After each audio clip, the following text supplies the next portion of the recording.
The wind cut through butt ridge like a knife through flesh, carrying with it the smell of desperation and dying dreams. Wesley Hart had seen hard times before. Hell, he'd been born into them. But something about that December afternoon felt different. Something felt wrong. He'd only stopped for tobacco. That's all it was supposed to be. But when he saw those three kids digging through the garbage behind Matt's grocery, their fingers raw and bleeding in the freezing cold, everything changed. The girl was maybe 10 years old, all bones and tangled hair, standing guard while two younger boys tore through rotting food like starving animals. Her face, God, her face, held the kind of quiet that comes from knowing exactly how cruel the world can be. Wesley froze. He'd served in the war. He'd buried his brother. He thought he'd seen it all. He was wrong. "Hey," he called out, his voice barely more than gravel scraping stone. The girl's head snapped up, eyes wild with fear. She looked ready to run, ready to fight, ready to do whatever it took to protect those boys. Wesley raised his hand slowly. "Don't run. I'm not here to hurt you." But she didn't believe him. Why would she? Men like him, men with clean coats and full bellies, they never helped girls like her. They just took. They just destroyed. Wesley knelt down, his knees cracking in the cold. From his coat pocket he pulled out a sandwich, beef, thick and cold, wrapped in wax paper. The girl's eyes locked onto it like a hawk spotting prey. But she didn't move, didn't dare hope. "Here," he said, placing it on the frozen ground between them. "You don't have to take it. But I ain't taking it back." For a moment, nobody breathed. Then the smallest boy lunged forward, snatched the sandwich, and devoured it with teeth that looked too big for his starving face. Wesley turned to leave, but then he heard it, a voice thin as wire, cutting through the wind. "She died last week." Wesley stopped. His hand gripped the truck door so hard his knuckles went white. "Mama," the girl continued, her voice hollow. "She died in her sleep." And that's when Wesley Hart realized he had a choice to make. He could drive away, pretend he never saw them, let someone else deal with the mess. Or he could do something that would change everything. For them, for him, for the future neither of them knew was coming. "Get in the truck," he said. "All of you." The girl hesitated. Wesley could see the calculation behind her eyes. Trust a stranger or freeze to death. Those were her only options. Finally, she nodded, hoisted the smaller boy up first, then the other. She climbed in last, pulling the door shut behind her like sealing a tomb. They drove in silence. Wesley reached under the seat and pulled out a threadbare quilt, passing it to the girl. "Name's Wes," he said. The girl wrapped the quilt around the boys before answering. "I'm Lahi. That's Eli and James." Wes nodded, turned the key, and the truck rumbled to life. "All right, Lahi," he said. "Let's get you something warm." He had no idea what he was doing. No idea that in 6 months he'd be fighting for their lives. No idea that this frozen girl with hollow eyes would become the only thing standing between him and the darkness that had been eating him alive since his brother died. No idea at all. The ranch house sat in the valley like a forgotten memory, all gray wood and sagging porches, held together by stubbornness and nails that refused to rust.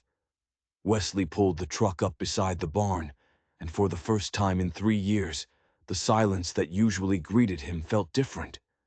It felt interrupted. Lahi stared out the window, counting trees like she was memorizing an escape route. The boys had fallen asleep under the quilt, their small bodies finally relaxed for the first time in God knows how long. Wesley didn't say anything. Just got out, opened the door, and waited. "Come on," he finally said. The front door stuck, swollen from the freeze, and Wesley had to shoulder it open. Inside, the house was dim and warm, heated by a wood stove that ticked in the corner like a heartbeat, the smell of black coffee and dust. The floor swept clean, but the corners full of spider webs and dead pine needles. "Sit," Wesley said, pointing to the old sofa. Lahi obeyed without a word, pulling the boys beneath her like a mother bird sheltering her chicks.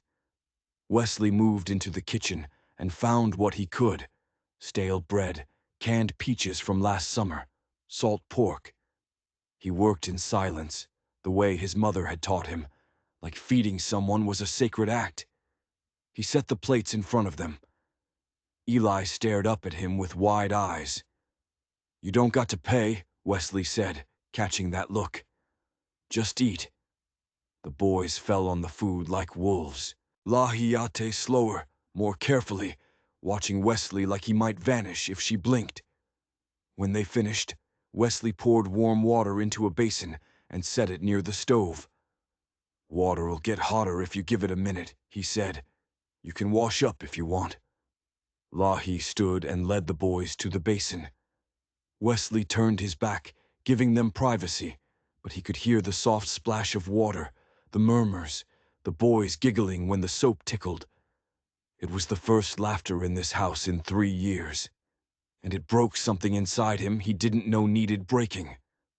"You live here alone?" Lahi asked softly.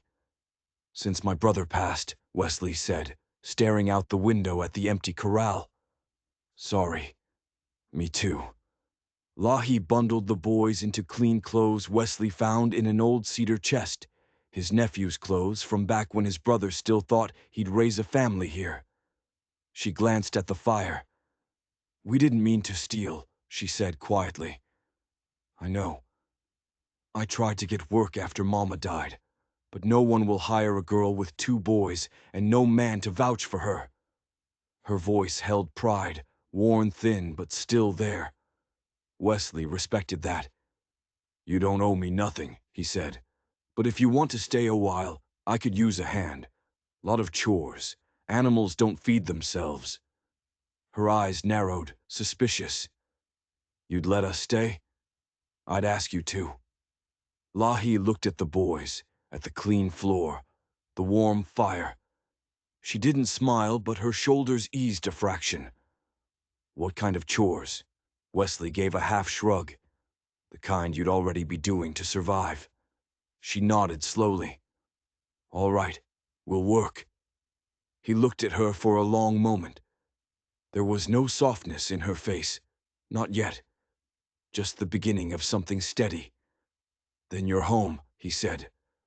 Outside, the wind slowed, the snow let up, and somewhere deep in the hills, a coyote howled, but the sound was distant, like a memory that didn't bite as hard as it used to. What Wesley didn't know was that in 3 weeks, a man named Corbin Drew would show up at his door with a wagon and 2 hired guns, claiming those children belonged to him. What he didn't know was that Lahi had been running from Corbin for months, that the man had tried to sell the boys to a railroad camp for labor, that he'd beaten their mother until she fled in the night.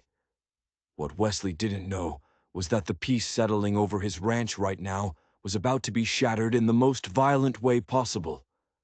But for tonight, the fire burned warm, the quilt held heat, and 3 children who'd been digging through garbage that morning now slept in clean beds, their bellies full for the first time in weeks. Tomorrow, everything would change. Morning came pale and cold, the kind of cold that settled into your bones and made a home there. Wesley was already outside, breath fogging as he moved through the barn, pitching hay, checking troughs, knocking ice from the water bucket. The rhythm of it settled him like muscle memory wrapped in silence.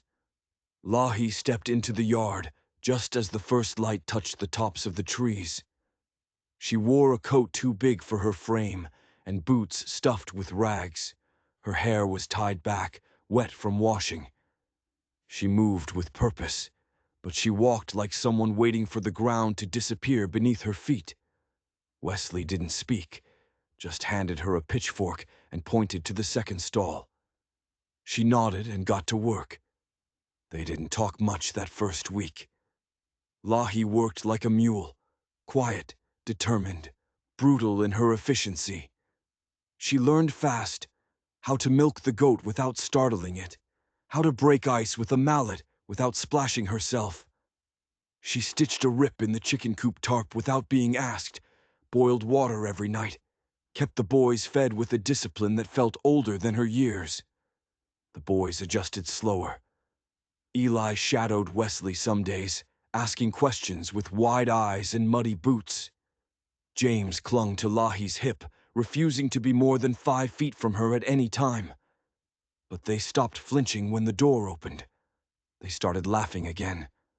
Wesley watched it all from the edges, not wanting to step too close.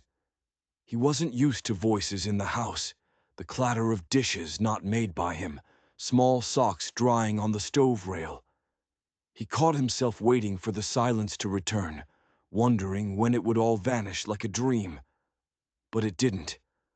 One night after supper, Lahi stood at the sink, sleeves rolled to her elbows, steam curling around her arms.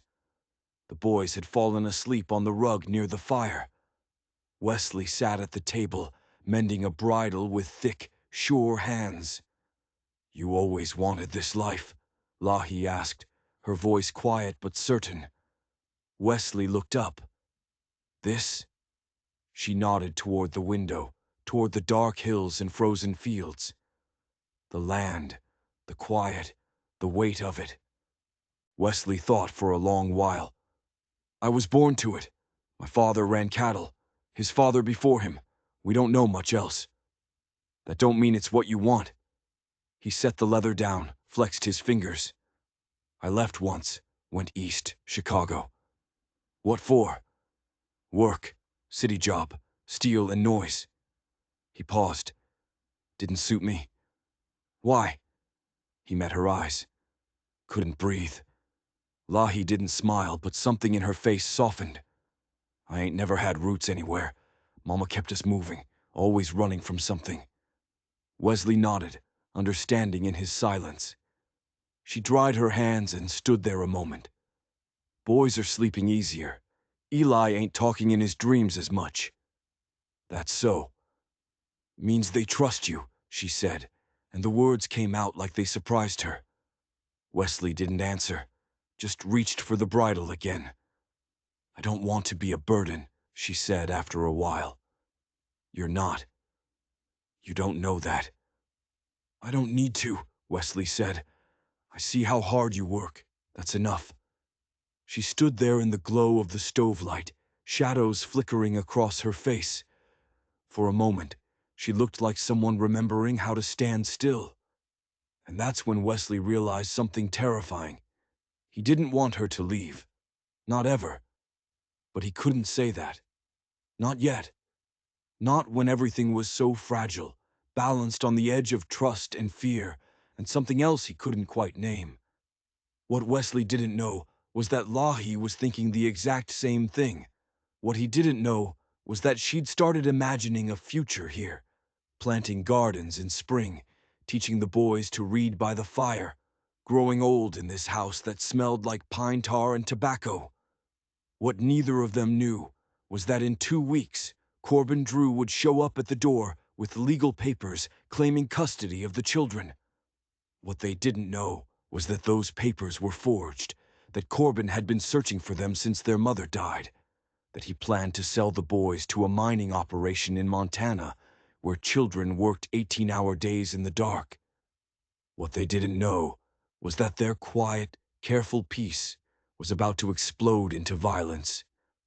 But for tonight, the house was warm, the fire crackled, and 2 people who'd known nothing but loss were beginning to believe in something new, something dangerous, something like hope. By late January, the snow came hard and mean, the kind of storm that swallowed roads and tested every building still standing. Wesley and Lahi worked through it like they were born for nothing else, hauling wood, shoveling drifts off the barn roof, walking with their heads down so the sting wouldn't blind them. The boys took to the snow like a gift. Wesley rigged a sled from an old grain bin and rope, and Lahi wrapped their feet in wool until they looked like tiny buffalo. For the first time, their laughter didn't sound out of place on the land. Inside, the space between Wesley and Lahi narrowed, not in leaps, but in inches. Quiet glances while washing dishes, fingers brushing when handing over a mug, long silences that no longer needed to be filled. At night, Lahi read to the boys by lantern light, her voice low and steady, like she was teaching them something she'd never been taught herself. One evening after the boys were asleep and the kettle whistled low, Wesley poured 2 mugs of coffee and slid one across the table to her. "You're doing good by them," he said. She looked up. "I'm trying. They're lucky to have you." Her face shifted, a slow crease forming between her brows. "I don't always know what I'm doing." "No one does." She looked down at her hands, calloused and pink from cold. "Mama said I was born too stubborn, said I'd end up alone if I didn't learn to quiet down." "You ain't alone now." Lahi's breath caught for just a second. "You think it'll last?" Wesley met her eyes. "Only if we make it." They sat quiet after that. Not heavy silence, but something else, like the land had finally paused its breath to let them feel their own. The next morning brought disaster. Wesley was hauling feed from the shed when he saw the tracks. Fresh. Too fresh. Wagon wheels, wide-spaced. Not local. He squatted down, ran a gloved hand through the ruts. "Someone came through late," he muttered. Lahi stepped out behind him, arms wrapped tight. "What is it?" "Wagon passed through the back road. Looks like they stopped near the tree line." "Could be nothing," she said, but her voice shook. "Could be." But he didn't believe it. And neither did she. By noon, a knock rattled the front door. Wesley opened it slow. A man stood there, hat pulled low, coat dusted with snow. 2 more figures waited by a wagon in the distance. The man smiled, but it didn't reach his eyes. "Afternoon," he said. "Name's Corbin Drew. I'm looking for 3 children. Belong to my brother. May he rest." Wesley didn't answer. The man tipped his head. "Got word they were seen begging in Butt Ridge. Someone said a cowboy scooped 'em up. That you?" Wesley glanced back at the hallway where Lahi had disappeared with the boys. "You kin?" "By marriage. Their mama was my sister-in-law. Died sudden, I hear." Wesley crossed his arms. "She died. They said nothing of you." Corbin shrugged. "Family's complicated. I got a wife. We can raise 'em proper. Church, school, the right way." "Where were you when they were digging through trash?" That smile again. "I'm here now." Wesley didn't blink. "They ain't going with you. You got no claim." "I don't need one." Corbin's smile thinned. "That right?"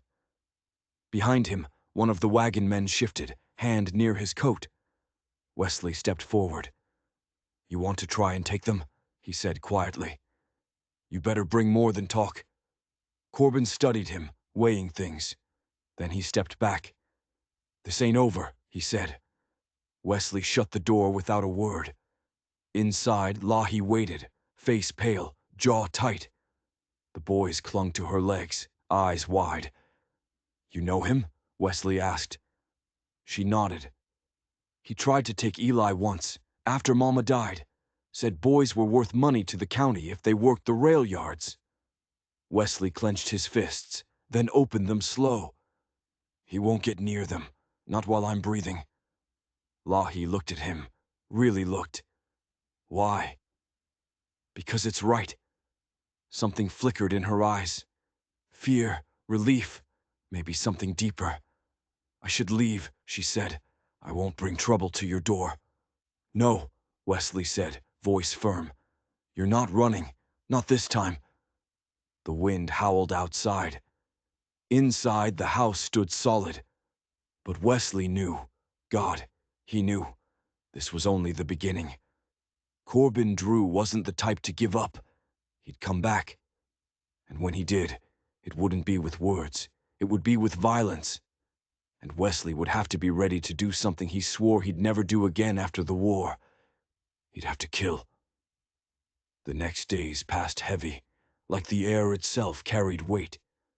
Snow softened everything but the tension. Wesley kept his rifle loaded by the door, though he said little. Lahi watched the road through the front window more than she cooked. Even the boys sensed it. Laughter came less often. Silence filled the corners of the house. Wesley rode out twice that week, checking the trails, looking for signs of Corbin's wagon. Once he found where the man had camped in the woods. Cold ashes, tracks leading east, then circling back like a wolf sniffing the fence line. When he returned, his face was drawn tight. "He's not done," he told Lahi. She stood by the stove, hands buried in dough. "What's he want?" "Control," Wesley said. "Or revenge. Maybe just don't like losing." She nodded, then pushed her fingers harder into the dough. "He's the kind who'd beat a child just to see if they'd flinch. You ever see him do it? I saw what he left behind." Wesley said nothing, but his jaw clenched. That night, he took the boys out back and taught them how to whistle like hawks. "One short, one long," he said. "If you're scared, if someone comes you don't know, you hide and you whistle." Eli practiced until he got it right. James mostly giggled. But the sound settled into Wesley's chest like something sacred. Later, Lahi stepped onto the porch where Wesley sat smoking in the dark. "I used to pray," she said. "Back when Mama was still alive. Back when I thought someone might hear." Wesley exhaled, smoke trailing like fog. "What stopped you?" She didn't get better, and no one ever showed up but men like Corbin. He didn't answer. The wind picked up, cold biting at the edges of their clothes. "But you did," she said finally. He looked at her. "You showed up," she repeated. "I didn't expect that." "I didn't expect you," he said. The silence that followed wasn't empty. It held something alive between them, something real. She stepped closer, arms folded against the cold. "I don't know what this is," she said, "but I don't want to lose it." Wesley looked out into the snow-blind dark. "Then we don't." Behind them, the door creaked. Eli's voice came sleepy and small. "Lahi?" She turned. "What is it, baby?" "I heard a wagon." Wesley was on his feet before she finished. He grabbed the rifle and stepped into the dark. From the ridge above the road, lantern light flickered. One, then two. Lahi stood behind him, heart hammering. "It's him." Wesley sighted down the barrel. He picked the wrong night. What happened next would become legend in Butt Ridge, whispered in taverns and church basements for years to come. But the truth of it was simpler and more violent than any story. Wesley didn't wait for Corbin to reach the door. He saddled Birch and rode out the back, circling wide. Lahi stood guard with the boys in the root cellar, lantern low, shotgun in hand. Her hands trembled only once. Near midnight, hoofbeats thundered back. Wesley rode in slow, the wagon following behind him. Corbin was bound in the back, cursing and snarling. The other men had scattered when Birch crested the hill like a ghost. Wesley had caught Corbin by firelight, rifle at his back. He tied the man to the porch rail, arms behind him, face in the snow. "You'll freeze me out here," Corbin shouted. "You threaten children," Wesley said, voice low. "I figure that buys you a cold night or two." Lahi stepped into the doorway, boys behind her. Corbin's mouth twisted. "You'll regret this." "No," Lahi said, voice like steel scraped clean. "I think we're done regretting things."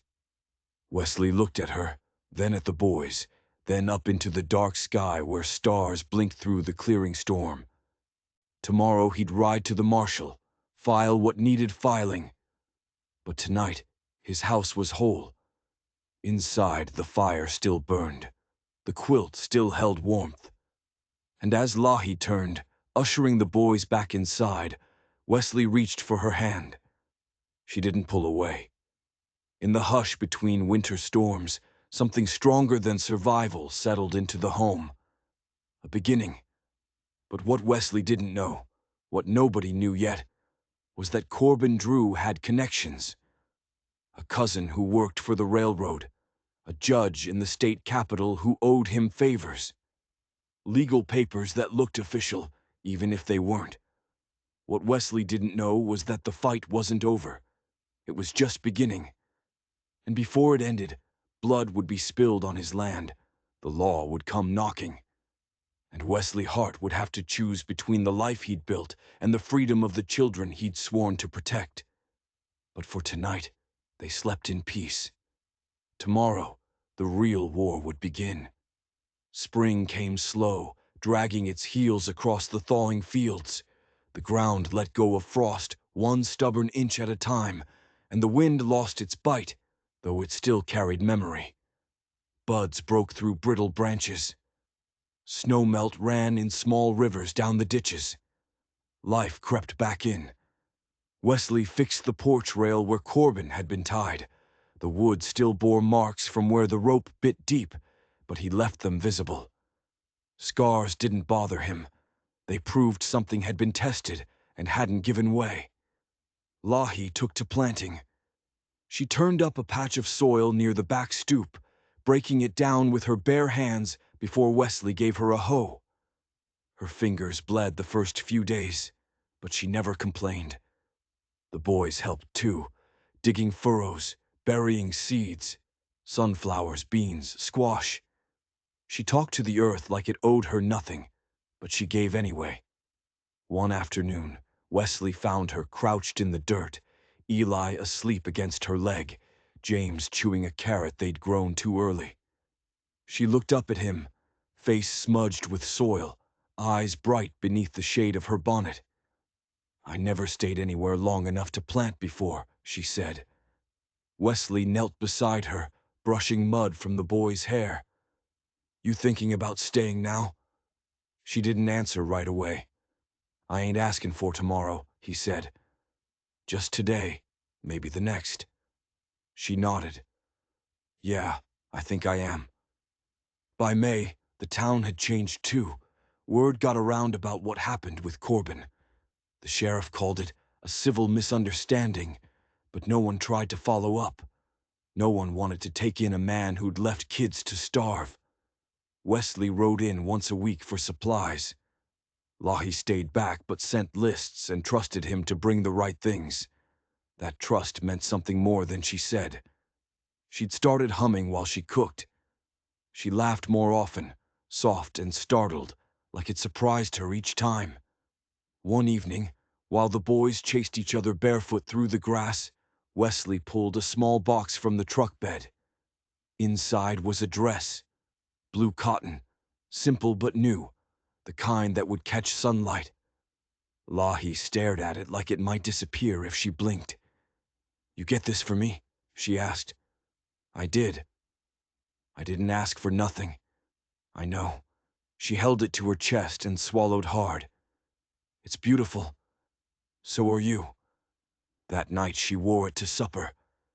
Eli and James stared like they were seeing her for the first time. Wesley couldn't take his eyes off her either. Not because the dress made her something she wasn't, but because it let her be everything she already was. After the boys were asleep, she stepped onto the porch where he sat smoking his pipe. "You want to know what I was scared of?" she asked. He nodded. That it wasn't real, all this. That it'd end. That I'd wake up and be alone again. "It's real," he said. "And if it ends..." Wesley took her hand and held it steady. "Then we fight like hell to make it start again." She leaned into him, head on his shoulder. They didn't kiss. Not yet. But something passed between them in that quiet, stronger than any promise. In the distance, A coyote called. Not a threat, just a sound among other sounds. The kind you live with, the kind you understand. But 3 days later, everything changed again. A rider came at dawn, badge gleaming on his chest. Behind him, 2 more men on horseback. The marshal from the state capitol. Wesley stepped onto the porch, rifle in hand. "Wesley Hart," the marshal called. "That's me. You're under arrest for unlawful detention and assault of Corbin Drew." Wesley's blood went cold. "He came here threatening children." "That may be, but he's filed charges. Says you held him against his will, beat him, threatened to kill him." "That's a goddamn lie." The marshal sighed. "Maybe so, but I got papers here say otherwise. You'll need to come with us, sort it out in front of a judge." Lahi appeared in the doorway, boys clinging to her skirt. Her face had gone pale. "No," she said. "He protected us. He saved us." The marshal looked at her with something like pity. "Ma'am, I understand, but the law's the law. He'll get his say in court." Wesley set the rifle down slowly. He looked back at Lahi, at the boys, at the life they'd built in just a few months. "How long?" he asked. "Trial's in 3 weeks. You make bail, you can come home. Otherwise—" The marshal trailed off.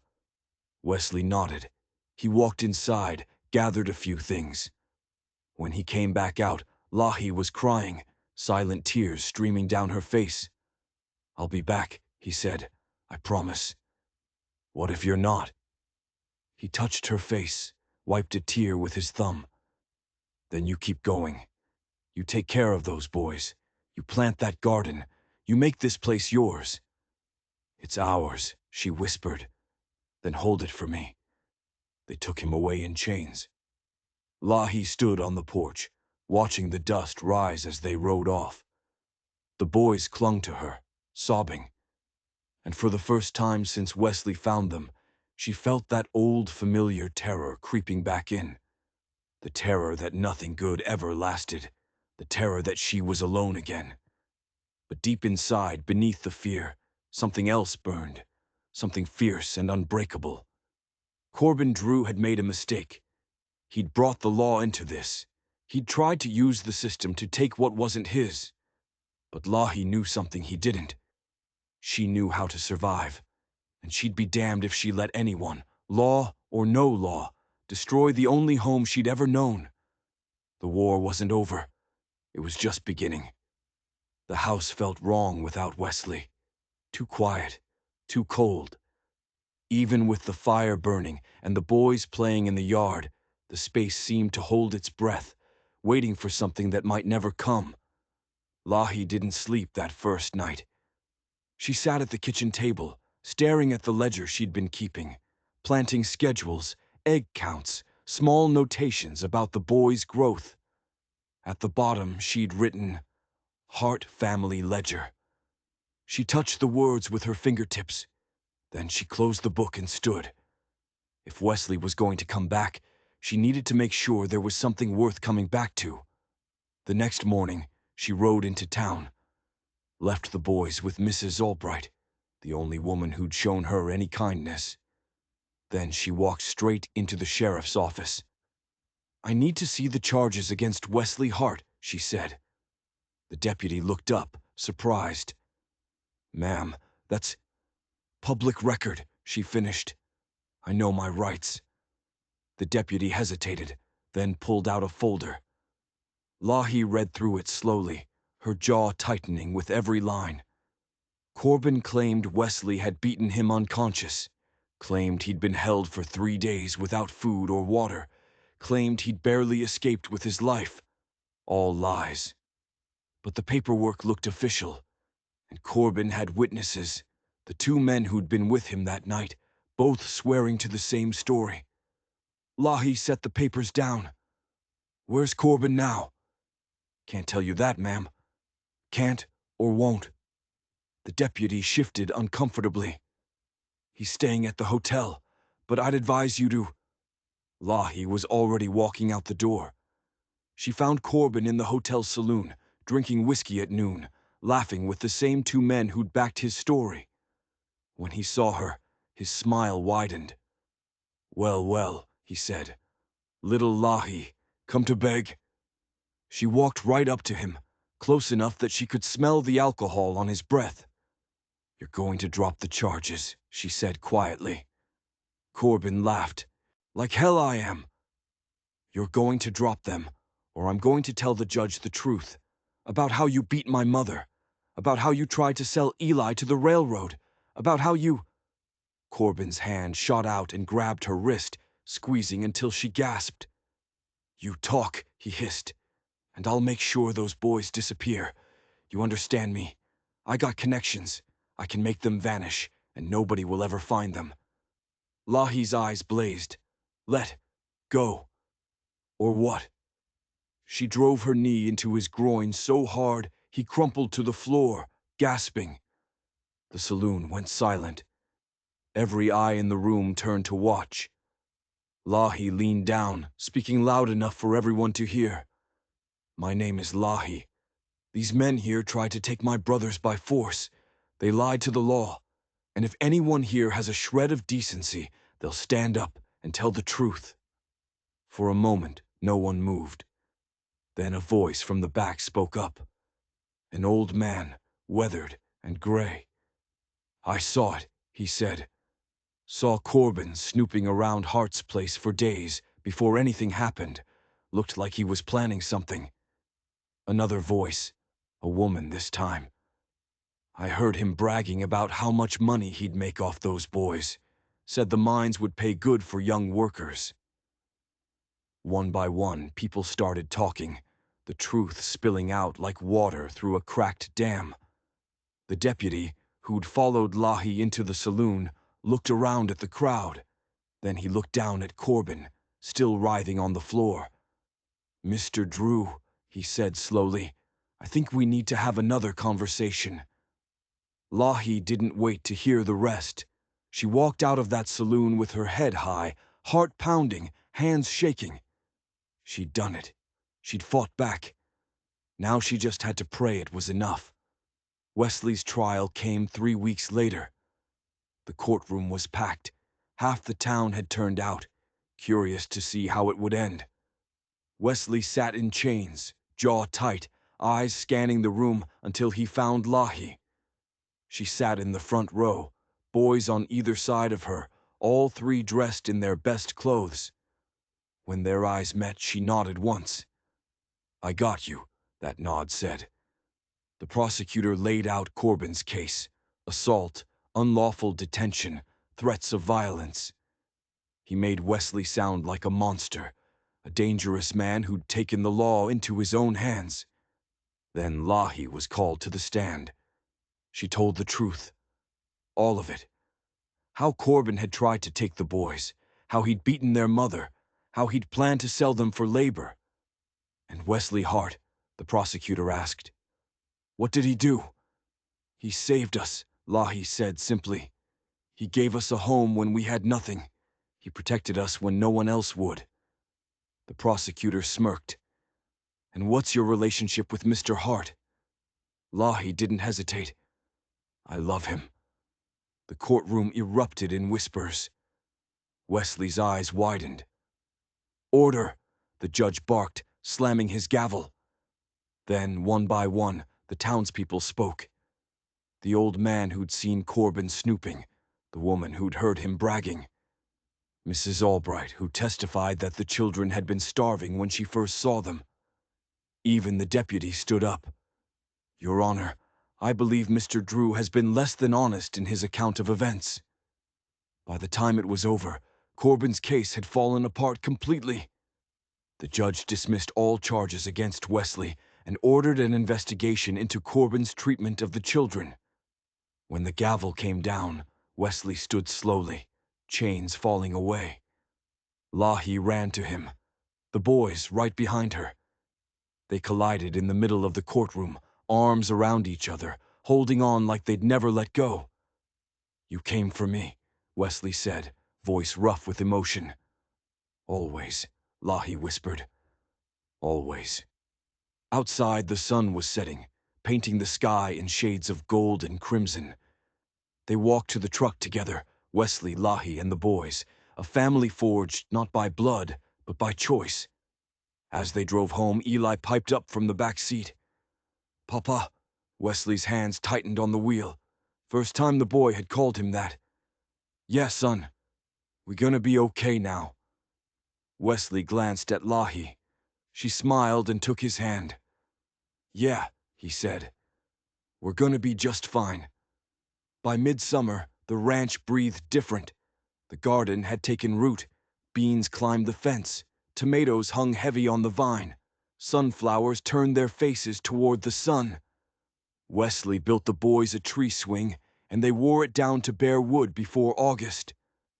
Lahi kept a ledger now. Simple things. What they planted. What grew. How many eggs the hens laid. One evening, Wesley caught her scribbling at the bottom. Hart Family Ledger. He didn't say anything, just smiled. One night, a summer storm rolled in, thunder shaking the windows, wind bending the trees. James ran crying to Lahi's bed. Eli, braver now, curled on the floor beside her. When the storm passed, Wesley and Lahi sat on the porch, watching lightning dance across distant hills. "I keep thinking about my brother," Wesley said quietly. "He was supposed to have this place, not me." Lahi waited. "He was the one folks liked. Loud, good with horses. Died out on the river, fallen timber." Wesley paused. "I spent too long thinking I was just keeping it for him." "And now?" Lahi asked. Wesley looked at her, eyes steady. "Now I think maybe it was waiting for you." Her lips parted. She touched his hand, slow and deliberate. "I think I've been waiting for you too," she whispered. He reached up and tucked a strand of hair behind her ear. "You ever think about staying forever?" "Sometimes I think I already have." There wasn't a proposal. No gold ring. Just the steady pull of two people who'd known loss and chosen each other anyway. By the end of that week, Lahi moved her things into the master bedroom. Wesley cleared a drawer for her without saying a word. The boys started calling him Papa on their own. The first time, Wesley nearly dropped the pail he was carrying. He didn't correct them. By early September, Lahi stood barefoot in the garden, hands on her stomach. Wesley came up behind her, brushing his knuckles down her arm. "You all right?" he asked. She nodded slowly, then smiled, wide, tearful, real. "I think I'm carrying." Wesley stood there a moment, not moving. Then he wrapped both arms around her and held her tighter than he ever had. The wind stirred the corn rows. The house creaked as always. But something inside it had changed for good. Wesley kissed her cheek and rested his head against hers. They didn't need to say anything. The land had given back. After all the loss, all the hunger, it had given them a future. Fall settled on the valley with quiet grace. Cottonwoods burned gold, leaves dropping like slow rain. Days shortened, but the light turned sweeter. Lahi moved slower now, her belly growing with the weeks. Wesley kept close, took over the heaviest chores without saying so. That was their way. The boys ran wild those days, strong-limbed and sharp-eyed. Eli had taken to carving little animals from wood. James followed Wesley everywhere, full of questions about horses and leather and time. One morning, Wesley returned from town with lumber in the truck bed. "What's this for?" Lahi asked from the porch. "Figured we'd build a room," he said. "One more." "For who?" "For the baby. Or you. Or me if you ever get tired of looking at me." She smiled, stepped off the porch, wrapped her arms around him. "Build it strong," she said. "Wouldn't know how to build it any other way." They worked side by side in the evenings, building not just with hands, but with reverence, sealing a promise into the wood. Later that month, the church in town sent word about a harvest supper.